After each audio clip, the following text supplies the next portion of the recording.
Gracias por acompañarnos, mil gracias por estar ahí como siempre. Nos acompaña a continuación el destacado economista cubano, Elías Amor. Él es profesor universitario, presidente de la Unión Liberal Cubana, reside en Valencia, España, y está nuevamente con nosotros en el programa. ¿Qué tal? Muy buenos días. Muy buenos días, muchas gracias por la invitación a participar en el programa. Muchísimas gracias nuevamente.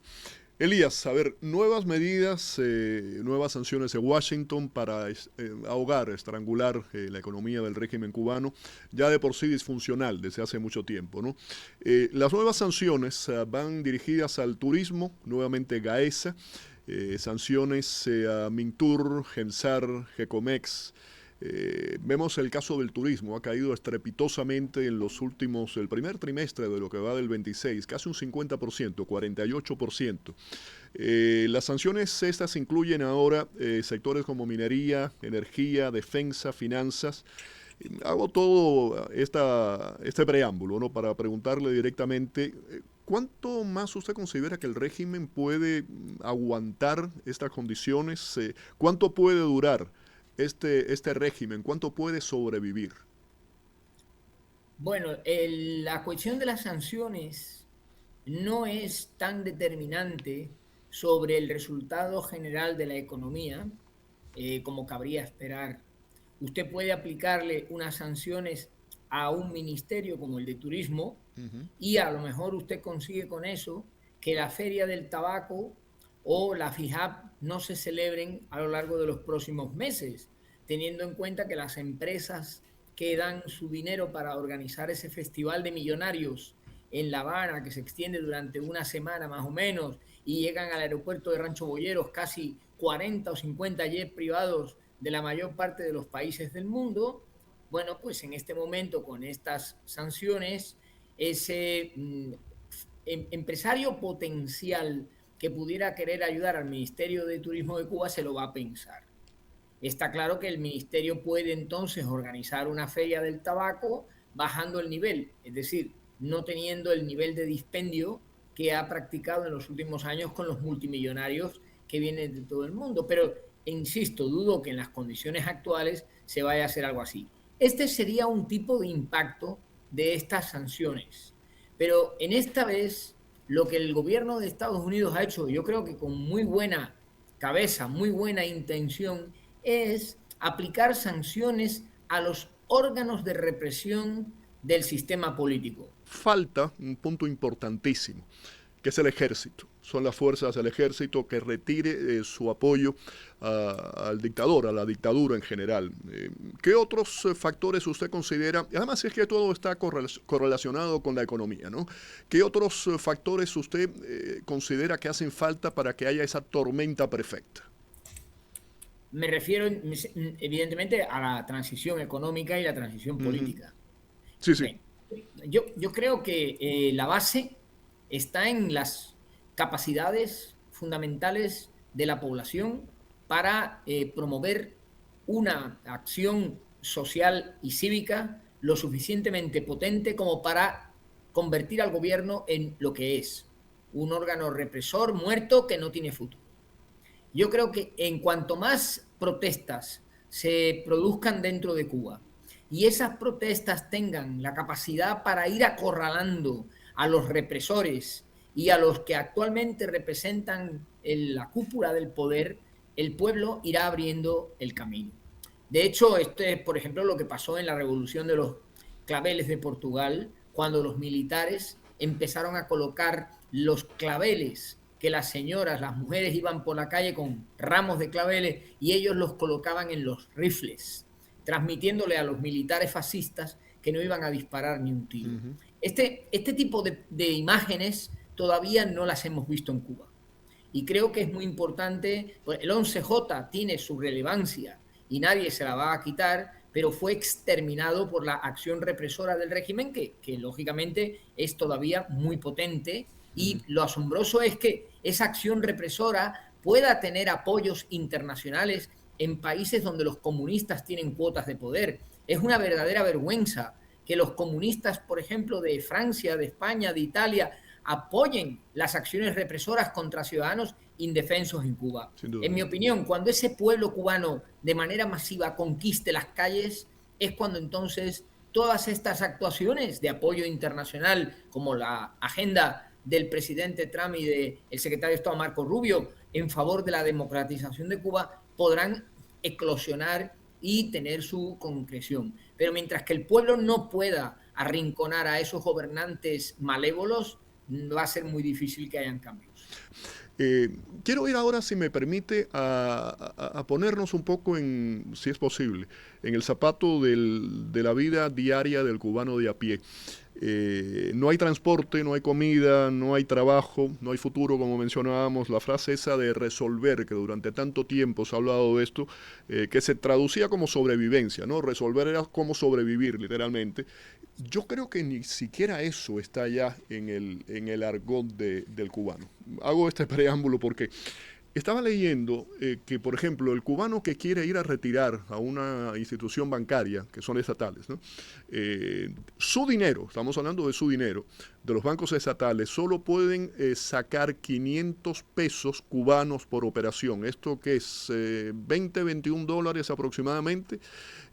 Además de eso, es por un turno. Le asignan un turno una vez por semana. Y eso sí hay efectivo. Miren todos los condicionales que hay que poner para hablar de ese tema, ¿no? Eso sí hay efectivo, sí hay fondos disponibles y electricidad para que todo esto funcione, ¿no? Es algo kafkiano, surrealista. Es imposible de realmente entender que eso pueda ocurrir, ¿no? Y además piden un turno que puede tardar semanas. Es algo impensable. Y la pregunta es, ¿cómo ve usted todo este proceso? Y para aquellos a lo mejor que no entiendan la realidad interna, ¿qué se compra en Cuba con 500 pesos cubanos? Sí, esto que usted acaba de explicar es el ejemplo clarísimo de lo que hace el gobierno cubano para mantener un proceso que ellos llaman bancarización de la economía. Al régimen cubano no le interesa que haya efectivo en circulación en manos del público y llevan años empleando una cruzada para intentar rebajar ese porcentaje de efectivo en manos del público en relación con el PIB, que se sitúa por ahí, por alrededor del 55-56%, uno de los más elevados del mundo. Porque realmente el cubano utiliza el dinero para pagar las transacciones por tres motivos. En primer lugar, porque la mayor parte de las transacciones las paga con dinero en efectivo, sin necesidad de andar con ningún medio de pago electrónico ni nada por el estilo, en mercados muy rudimentarios. En segundo lugar, porque se ha acostumbrado a hacerlo así.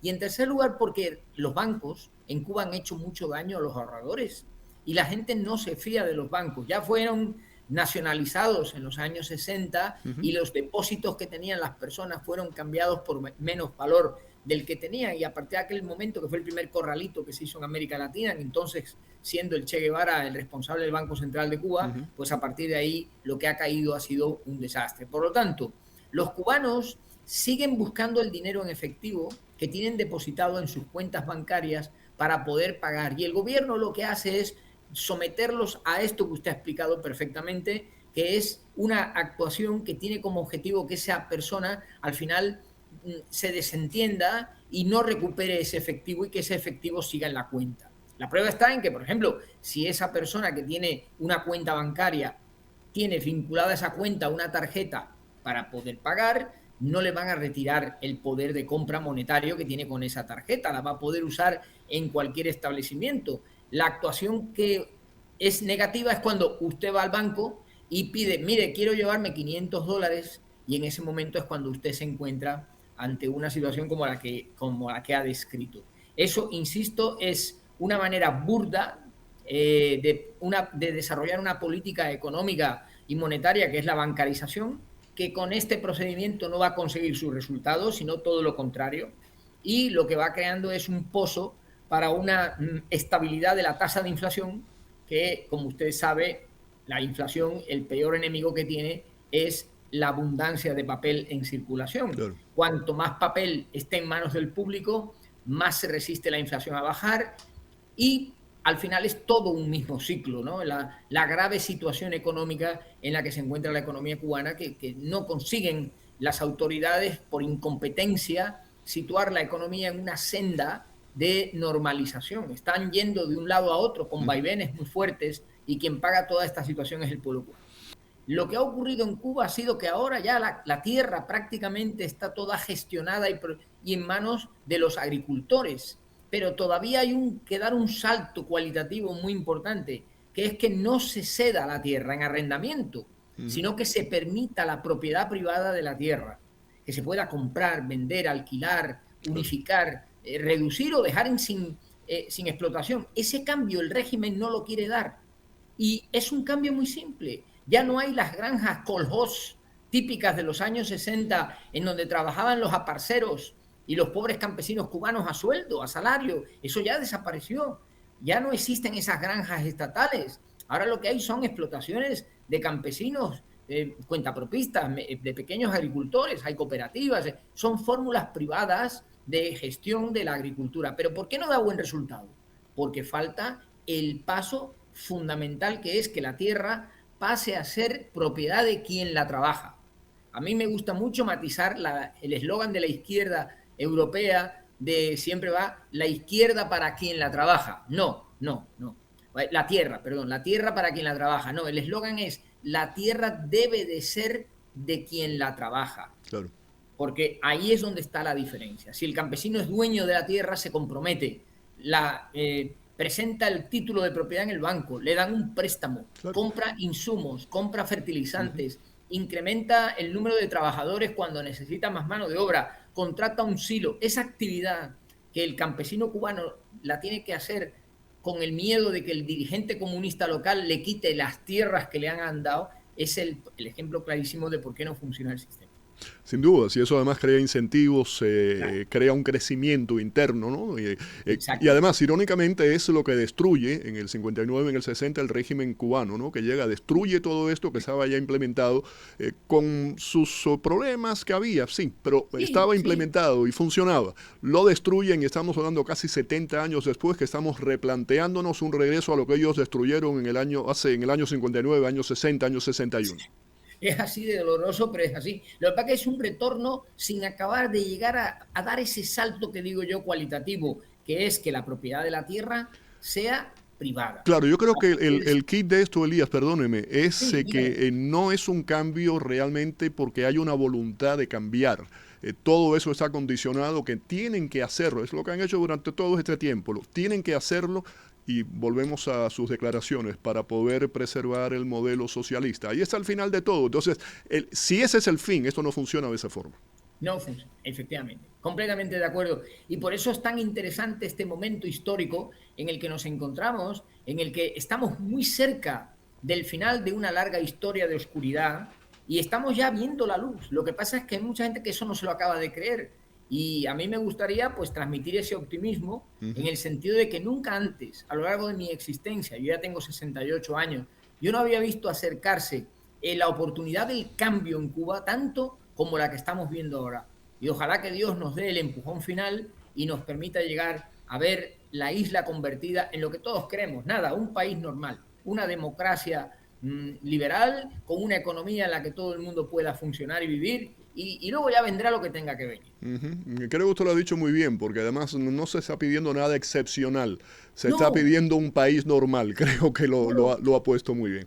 claro, yo aquí en España siempre les explico a mis colegas, yo lo que pido para Cuba es lo mismo que España, no, Claro, no pido claro, más.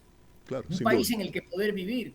Y esa demanda me miran como si yo dijera algo raro.